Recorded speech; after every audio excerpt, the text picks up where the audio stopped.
Bonjour à toutes, bonjour à tous et merci infiniment de nous retrouver sur le plateau de Sagesse Bouddhiste. Nous vous proposons aujourd'hui la première partie d'un documentaire consacré à Maître Dogen, ce moine qui implanta au Japon le bouddhisme Zen Soto au XIIIe siècle et qui en est toujours aujourd'hui la figure majeure. C'est Maître Tezen Deshimaru, dans les années 70, qui fit découvrir en France l'essentiel des enseignements de Maître Dogen, à travers notamment l'œuvre majeure de celui-ci, le Shobogenzo, que l'on peut traduire par la vraie loi, trésor de l'œil. Nous nous sommes rendus au temple zen de la Gendronnière, où repose Maître Deshimaru, et où se retrouvent, pour pratiquer, les nombreux disciples qu'il a initiés. Un documentaire réalisé par Michel Bollez.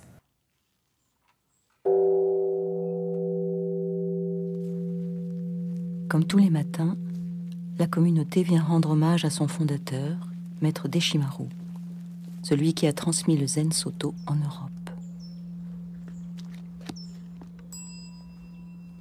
Maître Deshimaru a eu cette magnifique intuition ou grande intelligence de réussir à ramener le cœur de l'enseignement de Maître Dogen dans ce qu'il a de plus universel et de plus simple surtout. C'est ce message-là, je pense, qui nous touche au plus profond de nous-mêmes.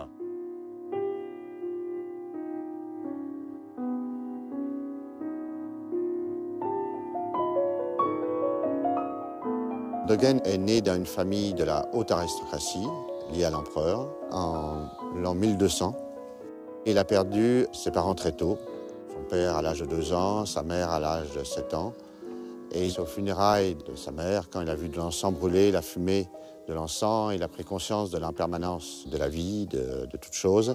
Il a décidé de devenir moine.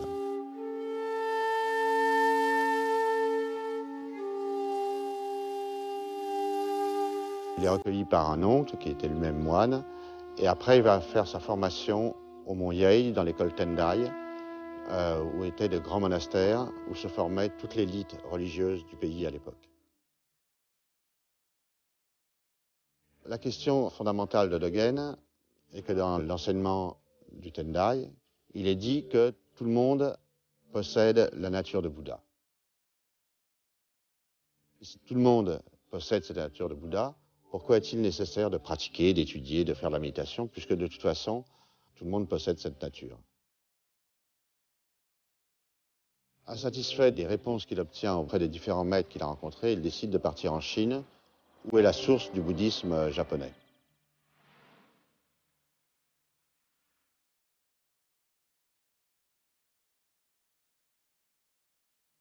Arrivé en Chine, il fait la rencontre du cuisinier, qui est célèbre dans les annales du Zen, sur le port. Il y a un cuisinier d'un monastère local qui vient acheter des champignons et un dialogue s'ensuit entre Dogen et le cuisinier. Le cuisinier est d'un certain âge et Dogen s'étonne que ce cuisinier a ce travail de venir acheter des champignons sous le soleil, etc. Et parce que dans l'esprit de Dogen, tel qu'il a été formé sur le Mont Yei, pratiquer le bouddhisme, c'est pratiquer la méditation, c'est étudier les sutras, c'est étudier quelque chose qui est un peu en dehors de la vie. Et le cuisinier lui répond, mon jeune ami, vous n'avez pas compris le sens de la pratique. C'est-à-dire que le fait de marcher du temple au bateau, de faire les achats, etc., fait aussi partie de la pratique. Le choc que Dogen ressent, c'est que le bouddhisme n'est pas juste quelque chose qu'on étudie, qui est éloigné, qui se trouve dans les sutras ou juste dans la méditation, mais se trouve dans la vie réelle. Et la deuxième rencontre décisive qu'il fait, c'est avec son maître Nyojo, avec lequel il pratiquera et il apprendra la façon de faire dans les grands temples chinois, et dont il recevra la transmission, la lignée depuis Bouddha jusqu'à Nyojo. C'est aussi auprès de son maître qu'il fera l'expérience de l'éveil lors d'une nuit de méditation. C'est ce qu'il va ramener au Japon et transmettre à son tour.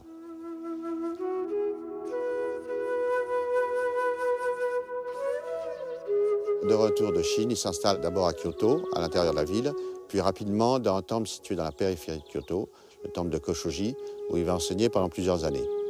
Beaucoup de disciples le rejoignent, mais sans doute à cause de la jalousie des autres temples, la pression justement de l'école Tendai, qui voit d'un mauvais œil ce réformateur et le succès qu'il a, il décide de partir dans les montagnes où il va fonder le temple qui viendra le temple de Heiji, où il va instaurer la vie monastique telle qu'il l'a connue en Chine et telle qu'elle s'est poursuivie depuis lors et que nous essayons maintenant d'implanter ici.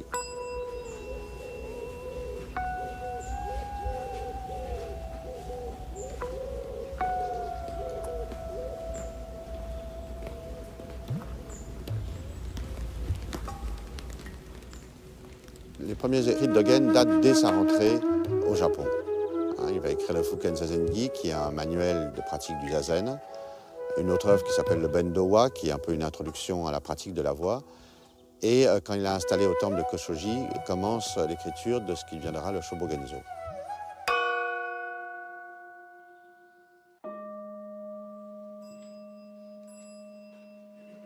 Pour Dogen, bien qu'à certains moments vers la fin de sa vie, il considérait que d'être moine était essentiel pour réaliser la voie, plus fondamentalement, il a toujours considéré que le dharma du Bouddha était quelque chose d'universel, que son propre enseignement était universel, s'adressait absolument à tout le monde, surtout parce que la pratique de zazen est universelle, tout le monde peut le pratiquer, moine ou laïc, et je crois que ça c'est la base même de la foi de Maître Dogen. 1233, premier texte du Shobogenzo. Alors le titre lui-même signifie « le trésor de l'œil de la vraie loi ». Trésor parce que c'est extrêmement précieux, cette véritable loi, c'est le véritable dharma, donc à la fois l'enseignement du Bouddha, mais surtout la vérité profonde, la vérité ultime auquel se réfère cet enseignement et qui a le pouvoir de libérer tous les êtres de leur souffrance. Donc c'est pour ça que c'est un trésor. Et on dit que c'est le trésor de l'œil parce que l'œil, dans ce cas-là, ce n'est pas l'organe, mais c'est la vision. C'est la capacité intuitive qui se réalise dans la pratique de la méditation, de faire la même expérience que le Bouddha Shakyamuni, c'est-à-dire de s'éveiller au véritable dharma, c'est-à-dire la loi, non pas comme les lois humaines qui interdisent de faire certaines choses, mais la loi qui régit l'ordre cosmique, qui régit toutes nos vies, et avec laquelle la sagesse veut que nous nous harmonisions, sans quoi on se heurte à toutes sortes de difficultés et de souffrances. Étudier la voie du Bouddha, c'est s'étudier soi-même. Étudier le dharma du Bouddha, étudier l'enseignement du Bouddha, c'est s'étudier soi-même. Ça, c'est fondamental. Étudier l'enseignement du Bouddha, ce n'est pas étudier des dogmes, ce n'est pas étudier une philosophie abstraite, ce n'est pas réfléchir sur des concepts ou des notions, c'est vraiment tourner son regard vers l'intérieur et s'étudier soi-même, principalement dans la méditation, donc dans le zazen, apprendre à se connaître soi-même. Et remarquez bien que c'est la source aussi de la philosophie, de la sagesse occidentale. Connais-toi toi-même et tu connaîtras l'univers et les dieux. Donc cette phrase qui a été reprise par Socrate, qui a été reprise par beaucoup de philosophes par la suite en Occident, est au cœur de l'enseignement de Maître Dogen et c'est le rappel de l'enseignement essentiel du Bouddha. S'étudier soi-même, c'est s'oublier soi-même. Quand Dogen dit apprendre à se connaître soi-même, c'est apprendre à s'oublier soi-même, c'est l'intuition qu'au fond, tout ce qui nous anime et ce qui nous constitue, notre corps, ses sensations, ses perceptions, ses pensées, ses désirs, tout cela est sans substance, c'est-à-dire totalement impermanent. Tout change constamment. Et ça, c'est un élément fondamental de la connaissance de soi, non pas de se dire « moi je suis quelqu'un qui est telle et telle caractéristique » et se définir au niveau de sa personnalité, comme font les psychologues, mais de se rendre compte qu'au fond, le moi est insaisissable, il est une construction, mais dans son essence, il est complètement au-delà de toutes les idées qu'on peut s'en faire, simplement parce qu'il n'est pas séparé de tout l'univers. S'oublier soi-même, c'est être certifié par toutes les existences. Être certifié par toutes les existences, c'est rejeter son corps et son esprit, ainsi que le corps et l'esprit des autres. Certifié par tous les êtres, ça veut dire être éveillé par tous les êtres, avec tous les êtres, car tous les êtres sont porteurs du même dharma, de la même réalité fondamentale qui est que nous n'existons tous, les uns et les autres, qu'en relation d'interdépendance.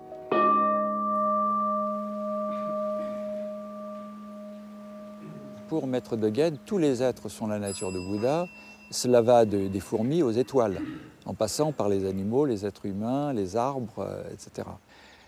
Alors après, il est dit que ceci permet d'abandonner son corps et son esprit et d'abandonner le corps et l'esprit des autres. Alors, abandonner son corps et son esprit, c'est l'expérience fondamentale de l'éveil de Dogen. C'est ce qu'il appelait Shinjin Datsuraku. Corps et esprit abandonné, c'est-à-dire dépouillé de tout attachement au corps et à l'esprit. Évidemment, on ne peut pas rejeter le corps et l'esprit. Il n'y a aucun lieu où on pourrait rejeter le corps et l'esprit. Mais ce qui est dépouillé, abandonné, c'est l'attachement au corps et à l'esprit, en se rendant compte qu'ils sont totalement impermanents, non substantiels, qui ne constituent pas un ego, mais par contre qu'ils font partie de la grande nature, de tout le cosmos. Et donc, abandonner son corps et son esprit et faire en sorte que les autres abandonnent leur corps et leur esprit, ça veut dire qu'il n'y a pas plus d'ego en soi-même que chez les autres, et ça est extrêmement communicatif. Si un être le réalise, tous les êtres peuvent le réaliser. En tous les cas, on reçoit une influence extrêmement positive, un encouragement à faire la même expérience. Et c'est comme ça que se transmet le zen, finalement.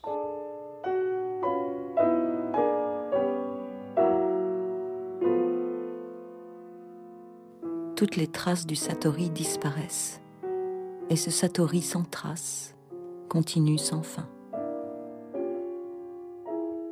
Beaucoup de gens viennent au zen parce qu'ils veulent réaliser le satori, c'est l'équivalent de l'éveil, et ça veut dire se comprendre soi-même, justement. Le mot satori, c'est un verbe en japonais, c'est satoru, et ça veut dire se comprendre soi-même. Et donc, c'est exactement ce qu'exprime le Genjo Kohan, et notamment cette fameuse phrase de Dogen, le Dharma de Bouddha, c'est apprendre à se connaître soi-même. Satori, c'est apprendre à se connaître soi-même. Et alors, ne pas garder de traces du satori, parce que si on garde une trace du satori, ça veut dire que l'ego s'empare de cette expérience de lâcher-prise dont on ne devrait pas pouvoir s'emparer, puisque c'est vraiment le lâcher-prise, c'est ce qui devrait abolir cette tendance à l'avidité de l'ego de vouloir s'emparer de quelque chose. Donc, se dire par exemple, oui, quand j'ai réalisé l'éveil, ou quand j'ai réalisé le satori dans telle et telle circonstance, c'est l'ego qui s'empare de l'expérience, du souvenir qu'il a de l'expérience, et qui en tire une sorte de gloire personnelle, de se dire, moi, j'ai réalisé l'éveil, ce qui est le comble du non-éveil. Donc, même l'idée qu'on est éveillé doit être complètement abandonnée. L'éveil doit se manifester, non pas comme quelque chose, je n'aime pas le mot éveil d'ailleurs, je pense que le nom commun éveil ne convient pas, il faudrait beaucoup plus utiliser l'adjectif, une vie éveillée, une pratique éveillée, une manière d'être éveillée, et un verbe, s'éveiller constamment. C'est vraiment une action, c'est-à-dire une pratique. On ne s'éveille pas une fois, on doit s'éveiller à chaque instant de la vie, en se connaissant soi-même et en s'oubliant soi-même, dans tous les moments de l'existence quotidienne, donc en pratiquant le lâcher-prise sur le lâcher-prise.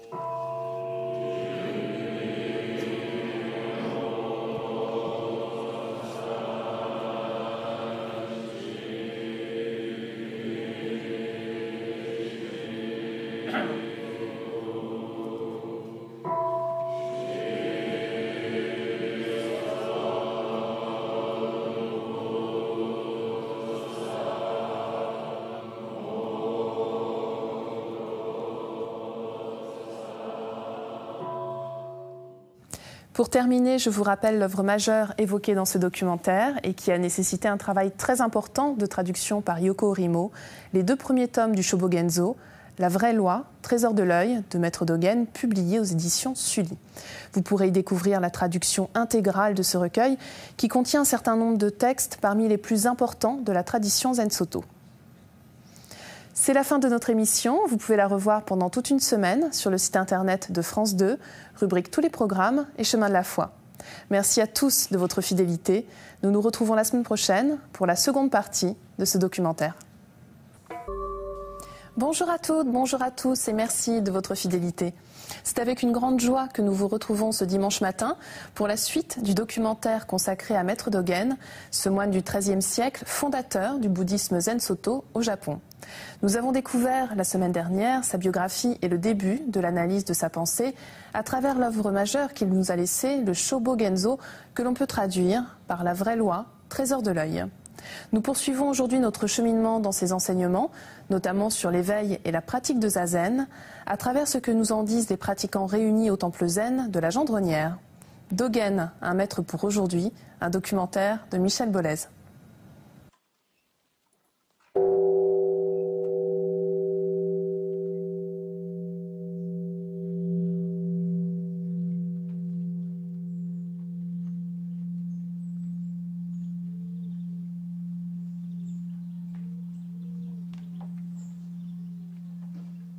Il y a une phrase de Dogen qui est très facile à mettre en place dans la vie courante. Il dit « Zazen, c'est s'étudier soi-même. S'étudier soi-même pour se connaître soi-même. Se connaître soi-même pour s'oublier soi-même. Parce que quand on s'oublie de soi-même, on se reconnaît dans toutes les existences. » Et je crois que ce qui paraît... C'est marrant, la première fois que j'avais entendu cette phrase, ça m'a paru même banal.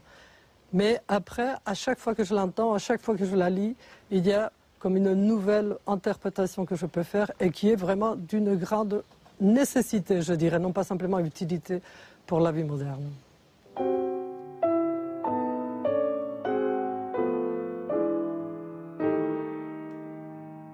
L'être humain peut abandonner beaucoup de choses dans sa vie. Il peut abandonner tous ses biens matériels, toutes ses situations sociales, son pouvoir, ses richesses, etc., tous ses biens matériels, tant qu'il ne se sera pas abandonné lui-même, ou on pourrait dire oublié lui-même, c'est comme s'il n'avait rien abandonné du tout.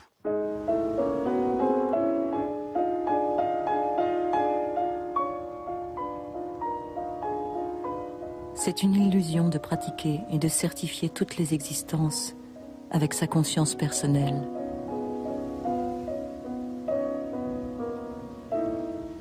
Maître Deshimaru disait, ne pratiquez pas zazen avec votre conscience personnelle, votre zazen doit devenir un zazen cosmique. Ça doit devenir le zazen de tout le cosmos. C'est-à-dire que votre zazen, c'est comme une goutte de rosée, je prends l'image d'ailleurs qui est dans le Genjo Koan par ailleurs, une goutte de rosée dans laquelle même le vaste clair de lune peut venir se refléter.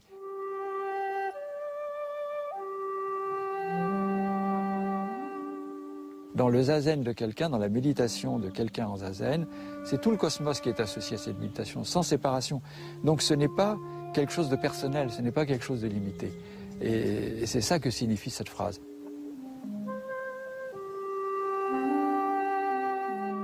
C'est le satori de pratiquer et d'être certifié en avançant avec toutes les existences. Ceux qui réalisent le satori au sujet de l'illusion sont des Bouddhas. Ceux qui ont une grande illusion au sujet du satori sont des êtres ordinaires. Faire de l'éveil une illusion, c'est ce qui arrive lorsque soit on se fait une notion intellectuelle de l'éveil, qu'on essaye de comprendre à travers les paroles de quelqu'un d'autre, à travers des sutras, à travers même l'enseignement du Shobogenzo, en se disant l'éveil ça doit être ça, le mental essaye de saisir une notion, et après on essaye que sa pratique ressemble à ce qu'on croit avoir compris, ce qui ne va pas du tout. C'est encore un attachement intellectuel, ou alors quand on pense aussi qu'on a réalisé l'éveil, et que l'éveil est devenu notre possession. Je possède l'éveil. Alors ça c'est la manière dont les êtres ordinaires, dans cette phrase de Dogen, s'illusionnent sur l'éveil. Par contre, la manière dont les Bouddhas réalisent l'éveil, c'est en éclairant constamment leurs illusions. Et ça, c'est ce que Shakyamuni a montré, c'est ce que Dogen a montré, c'est dégager l'esprit de tout ce qui fait obstacle à la manifestation du Koan, du Dharma, de l'ultime réalité, de la vérité qui est partout. Mais pour arriver à être réceptif à cette ultime réalité, il faut se dépouiller de tout ce qui fait illusion, de tout ce qui empêche de la voir. Et donc éclairer l'illusion, c'est ce qui permet ensuite à la vérité de se manifester, mais d'elle-même, comme la vérité qui surgit du puits. Elle n'a pas besoin qu'on aille la chercher. Elle sort, elle surgit, elle se manifeste, c'est ça le Genjo Koan.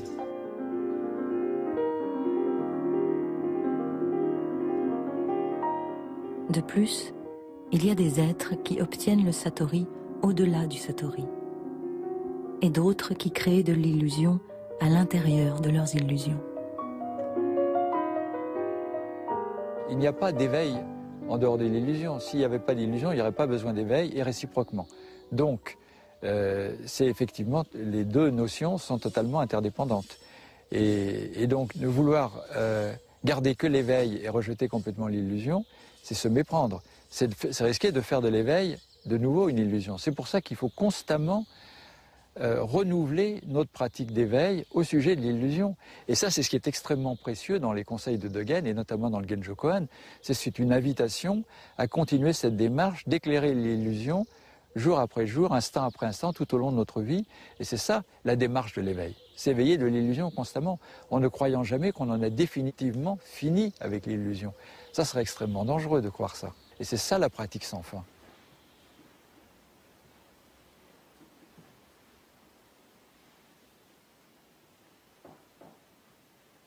Entre les longues périodes de méditation assise, zazen, s'intercale la méditation en marchant, kinin. Chaque pratiquant marche autour du dojo en avançant d'un demi-pied, à chaque pas, après une respiration complète.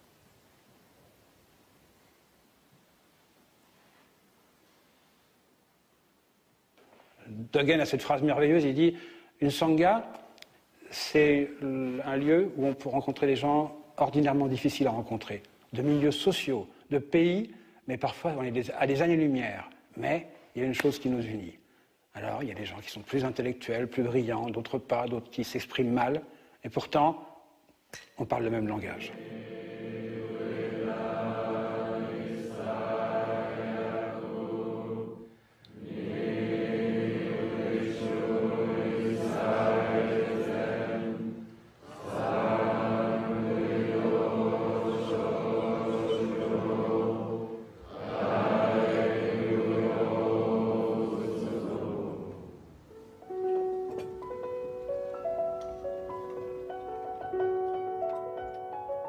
Quand un homme part en bateau et se retourne pour regarder le rivage, il commettra l'erreur de croire que c'est le rivage qui bouge.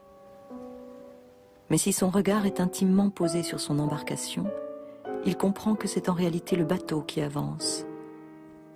De même, quand une personne essaye de comprendre la nature des phénomènes à travers une conception confuse de son propre corps et de son esprit, elle pense à tort que son esprit et sa nature propre sont permanents. Si elle se concentre sur ses actions quotidiennes et s'observe elle-même, elle comprendra alors clairement que toutes les existences sont sans égaux. Sans arrêt, le corps et l'esprit changent. Et percevoir cela est fondamental parce que c'est ce qui va nous permettre de nous détacher de cet égocentrisme qui consiste à croire que nous sommes le centre du monde, tous les phénomènes changent, mais nous restons toujours le même. Et donc, prendre conscience de l'impermanence et l'accepter, je crois que c'est un aspect essentiel de l'enseignement du Bouddha.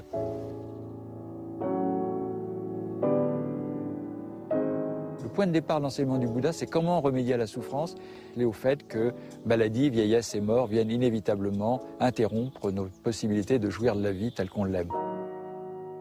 Comment remédier à cette souffrance? C'est en apprenant à vivre avec l'impermanence et en apprenant à réaliser un esprit qui ne demeure sur rien, qui ne s'attache à rien et qui donc est parfaitement capable d'être en harmonie avec la réalité et d'accueillir la réalité nouvelle à chaque instant d'une manière créative. Car si les choses étaient permanentes, il n'y aurait aucune possibilité d'évolution, de transformation, de réalisation d'éveil. Donc l'impermanence est fondamentale. La vie, c'est l'impermanence. Dès que quelque chose se fige, c'est la mort.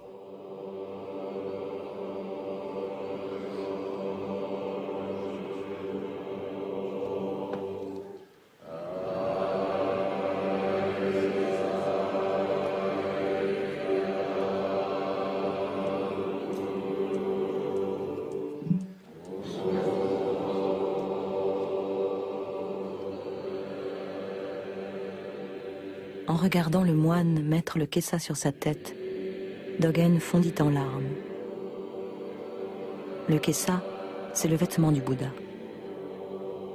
Maître Dogen, dans le Shobogenzo, parle du kessa quand il est allé en Chine et qu'il a justement entendu tous les moines chanter ce sutra le matin. Il a été très ému, il a même pris à cet instant la décision ensuite de transmettre ce kessa, de transmettre vraiment le véritable enseignement du Bouddha.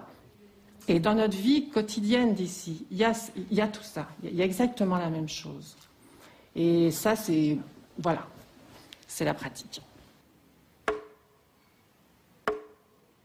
C'est à travers la pratique que je suis rentrée petit à petit dans le monde du Shobogenzo. Ça me rappelle qu'en fait, c'est pas moi qui lis le Shobogenzo, sinon c'est le Shobogenzo qui me prend à moi et n'importe quelle personne qui pratique.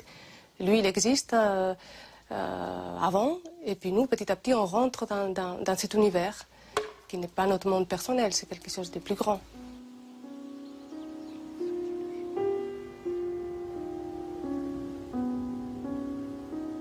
Alors que Maître Otetsu s'éventait, un moine vint et lui demanda « La nature de l'air est constante et l'air souffle partout. Pourquoi utilisez-vous un éventail ?» Le maître répondit « Vous comprenez seulement que la nature de l'air est constante, mais vous ne comprenez pas le principe qui le fait souffler partout. » Le moine dit « Quel est le principe qui le fait souffler partout ?» Le maître continua simplement à s'éventer. Le moine comprit et se prosterna. Dans cette métaphore, l'éventail signifie la pratique et l'air symbolise la nature de Bouddha. Donc comment faire pour que la nature de Bouddha ne reste pas une abstraction, ne reste pas une virtualité, mais soit réellement quelque chose qui nous rafraîchit, qui nous fait du bien, qui nous fait vivre en harmonie avec la réalité, qui nous rend heureux, libres et nous permet de vivre vraiment d'une manière authentique. Au-delà de tout ce qui cause nos souffrances, eh bien, c'est la pratique. Et finalement, l'essence du Shobogenzo et de l'enseignement du Bouddha, c'est s'éventer avec l'éventail et c'est la prosternation du moine. Dans ces deux gestes-là, c'est ce qui transforme tout ce qu'il y a de plus souillé dans notre vie en or. Donc, à partir de la pratique, tout devient merveilleux, tout devient source de richesse.